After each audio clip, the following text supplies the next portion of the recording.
We get all sorts of interesting things set our way for the deep dive, but this one really grabbed my attention. Oh, yeah. Yeah, you shared this fascinating exchange, almost like a verbal sparring match, really. Yeah. And it's built around this pretty bold statement: billionaires are saving the world. I can prove it mathematically. Right. It's certainly a provocative way to kick things off, isn't it? Definitely. And the exchange itself, it's from these two individuals, Phil and QW. What's compelling is how they manage to be, both playful and deeply serious as they grapple with this really complex relationship. Billionaires, global wealth, poverty. Yeah. It's all in there. Absolutely. So our mission here today is to, well, really unpack their arguments. We want to understand the math they're actually talking about, the logic they're using, and really get down to the fundamental assumptions they're making, about wealth, about poverty, and about the resources our planet actually has. Mm-hmm. And some of the questions they raise might really make you think differently. Like, for instance, what if we actually divided up all the wealth right now? How much would everyone get? Yeah. And how much new wealth is even being generated each year? And then what could the world look like if, say, more people had access to good education and jobs?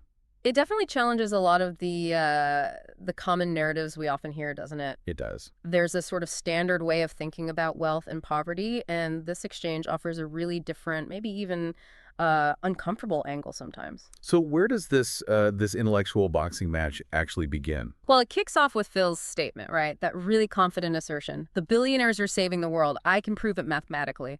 Talk about setting the stage. Yeah, no kidding. Right.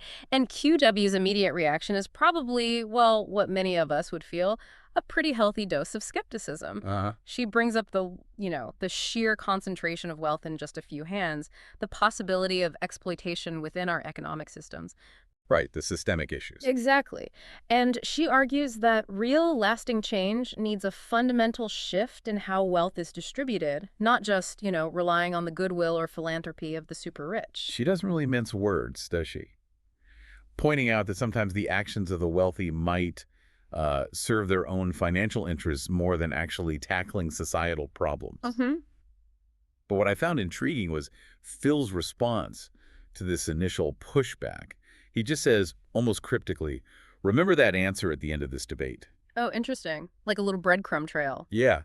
It feels like he's hinting that his mathematical argument, whatever it is, will eventually circle back and address her concerns about the system itself. Exactly. It creates this sense of anticipation, doesn't it? You start wondering, okay, how is this math proof going to connect with these big questions QW's raising about inequality? So where does Phil take the argument next? Does he jump straight into the proof? Not quite yet. He pivots first to this thought experiment about wealth distribution. He asks Q about the total wealth held just by the top 1%, and then what would happen if you just divided that amount equally among every single person on the planet? And QW, she does the math, right? Yeah. Or estimates it. Yeah, she estimates it to be something like $23,750 per person.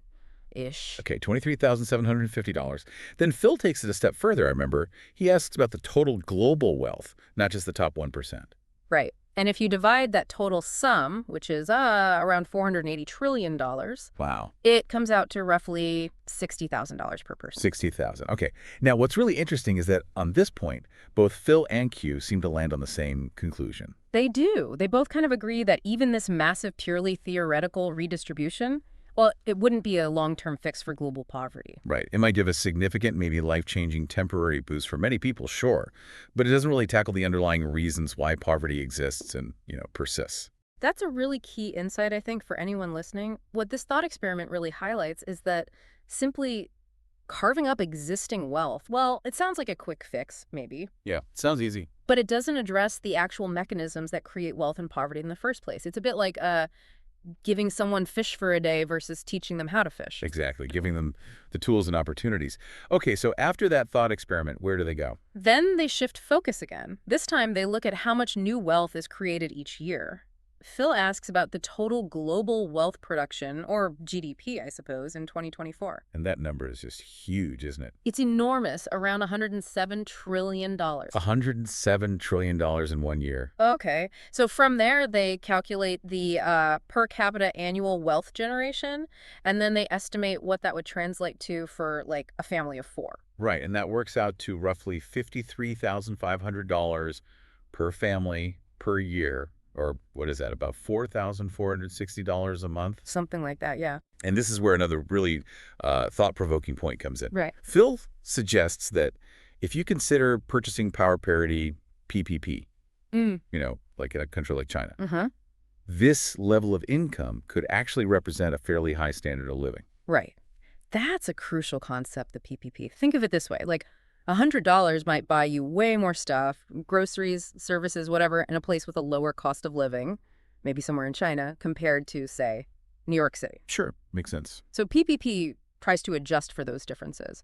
And Phil is basically arguing that even the wealth we currently generate each year, that $107 trillion, could potentially provide a decent standard of living for everyone globally if the economic realities, the costs, were different across regions. Okay, interesting angle. Yeah. So following that line of thought, they bring in education and employment next. They do. They touch on the global unemployment rate back in 2023, which was around, 5.4%? Yeah. And then they point to the really significant economic growth we've seen in places like China and Singapore. And they attribute a large chunk of that growth specifically to investments in education. Right, linking education directly to GDP growth. Exactly. And what's fascinating here is the projection they make based on that.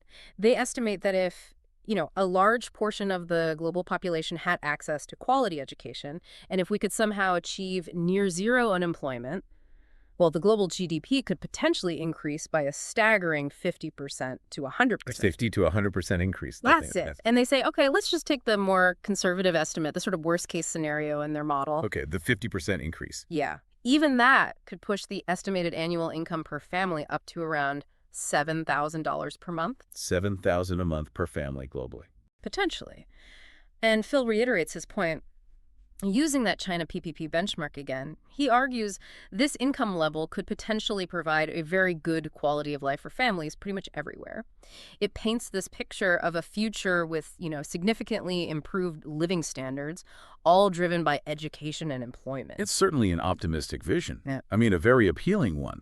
But it hinges on some absolutely massive global improvements in education and jobs. Oh, absolutely. Huge assumptions there. But then Phil asks a really critical question, kind of the flip side of that optimistic coin. Okay, what's that? He asks, essentially, what would actually happen if all families in the world achieved this much higher level of consumption? If everyone was living that $7,000 a month PPP-adjusted lifestyle? Yeah, and QG's answer is less optimistic, I take it. Much less optimistic. Yeah, quite sobering, actually. She outlines the very real potential for basically environmental catastrophe. Like what specifically? Well, things like accelerating the depletion of natural resources, massive increases in pollution, runaway greenhouse gas emissions, the whole works. And she also mentions the risk of just generalized, widespread inflation if global demand for everything just goes through the roof and becomes unsustainable. Right, because the planet just can't support it. Exactly. Yeah. That's the core issue here, isn't it? The planet's finite resources and the limits of our ecosystems. If everyone on Earth suddenly started consuming at a level comparable to, say, the average person in a wealthy, developed nation today, Yeah. the strain on the environment, on resources, on waste systems, it could just be devastating. The ideal of this universally high-consuming paradise pretty quickly turns into a potential nightmare scenario of, ecological collapse. Okay, so now we're getting to the heart of Phil's original provocative statement, his mathematical proof. Seems like it, yeah. So he essentially lays it out like this. If just redistributing the current wealth wouldn't structurally solve poverty in the long run, and if everyone consuming at a high level is environmentally unsustainable, maybe even catastrophic, Right. then the fact that billionaires accumulate these vast amounts of wealth, which they're not spending on moment-to-moment consumption in the same way, well, that inadvertently prevents this catastrophic global overconsumption. Therefore, in this, really strange, twisted logic, billionaires are saving the world by hoarding wealth and stopping the rest of us from consuming ourselves into oblivion. Wow. Okay. It's definitely provocative. It's almost counterintuitive, isn't it? Totally. His argument basically rests on this idea that extreme wealth concentration acts as a kind of, unintended brake on runaway global consumption. And QW's reaction to this proof. Well, to her credit, she seems to acknowledge the internal logic of it, within his specific framework. Like, okay, if you accept premises A and B, then conclusion C follows mathematically, in a sense. I'm sensing a big but. Oh, a huge but. She has a fundamental disagreement with the underlying system itself, right? She emphasizes that, okay, while the math might work in this very narrow, specific, and maybe cynical way, Yeah. it absolutely does not justify or excuse the deep inequalities, the potential for exploitation, and all the negative consequences that come with such concentrated wealth and power. She even goes so far as to call the current system, the one Phil's logic inadvertently defends, a time bomb. A time bomb. Okay. Yeah. So her point is that this isn't exactly a desirable or, ethical way to avoid ecological disaster. Precisely. It's essentially arguing that extreme inequality is some kind of necessary evil to prevent everyone from consuming too much. Aye. And that raises some pretty serious ethical questions, doesn't it? It certainly does. Okay, so Phil makes this provocative argument. Hmm. Hugh pushes back hard on the ethics in the system. Yeah. Does Phil respond to that? Does he add more nuance? He does, actually. All He right. clarifies his position a bit. He says that while just, dividing up billionaire wealth carte blanche might not be the magic bullet for poverty, Right, like they discussed earlier. he suggests that strategic investments could be. He mentions a figure, around $10 trillion, and references findings from, I think, the International Labor Organization, the ILO, 10 trillion invested in what? in areas like infrastructure and, crucially, education. He argues that kind of targeted investment actually could make a significant structural difference in tackling poverty. Okay, so not just handing out cash, but building capacity. And where would that $10 trillion come from, in his view? Well, he proposes two potential sources. One is obviously the immense wealth currently held by billionaires, Mm-hmm. or perhaps significant reductions in global military spending. So he's opening the door to alternative solutions that don't necessarily rely on maintaining these extreme wealth disparities forever. And he kind of walks back to saving the world line a bit, too, doesn't he? Yeah, he admits that his initial statement was deliberately provocative, a way to sort of highlight the discussion maybe, but he also uses it to point out the potential dangers of that concentrated power, like the ability of the ultra-wealthy to exert undue influence on political systems, by-elections, that sort of thing. Got it. And he circles back to the environment, too. He does. He stresses the urgent need for genuinely sustainable consumption models, especially as the global population continues to grow and key resources like oil become increasingly scarce or problematic. So it's an important concession, really. He's acknowledging the real-world problems tied to extreme wealth, even while putting forward this unusual theoretical argument. Exactly. It shifts the focus a bit, doesn't it? Yeah. Towards finding more viable, more ethical, more sustainable solutions than just hoping inequality saves us from ourselves. And QW's final thought in the exchange really seems to underscore that shift. What was her main takeaway? She basically emphasizes that the primary focus really needs to be on systemic change, on addressing the root causes of both poverty and potential environmental collapse, rather than just, blaming individuals, even those at the very, very top of the wealth spectrum. Makes sense. It's bigger than just pointing fingers. Exactly. She recognizes that the challenges we're facing are just bigger than any single group. They're kind of embedded in the structures and the incentives of our whole global economic system. And Phil leaves us hanging a bit at the end, right? Yeah. With that question. He does. He just asks. But the big question remains, how to solve this imbroglio, leaving it open. An imbroglio. Mm-hmm. Complex, difficult situation. Okay, so as we kind of wrap up this deep dive, what are the main tensions that have emerged for you from this whole exchange? We started with this really provocative idea. Yeah, the billionaire saving the world thing. Right. That extreme wealth concentration might, in this bizarre, unintended way, be preventing a global ecological crisis, even though it obviously perpetuates massive inequality. And what's striking to me is how that seemingly outrageous statement from the sources you shared, it really led us down this path into a super complex exploration. We touched on global economics, the hard limits of our planet's resources, the potential consequences of different ways to handle wealth and consumption. Mm-hmm. The back and forth between Phil and QW, it really forces us to confront some uncomfortable realities about how interconnected all these issues really are. And for me, there were definitely some moments that made me stop and just, think. The sheer scale of global wealth, both existing and newly created each year. Right. The numbers are mind-boggling. Yeah. And the stark implications of what could actually happen if everyone on Earth consumed at the level of, say, a high-income household today.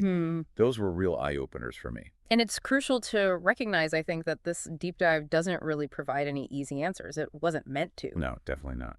Instead, it raises a set of really important, maybe fundamental questions, questions about the sustainability of our current economic models, the ethical considerations around wealth inequality, and the possible paths toward a future that's, more equitable and environmentally responsible. It all comes back to that final resonating thought from Phil, doesn't it? Remember, we only have one Earth. Yeah.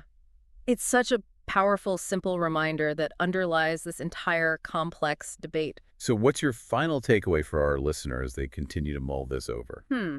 Well, I think this exchange really just underscores how deeply interconnected these seemingly separate issues are. Wealth inequality, environmental sustainability, education, employment, they're not really separate problems. Right, all tangled up. Exactly. And it suggests that trying to solve any one of these in isolation probably won't be enough. We need to look at the entire system, the whole imbroglio, as Phil put it, and we need to be willing to question some of our most basic assumptions about how the world works now and what a truly sustainable and equitable future might actually look like. That's a powerful point to end on. This has certainly given us a lot to consider. Thanks for diving deep with me today. My pleasure. Always interesting stuff. We'll be back soon with another look into the complex ideas shaping our world.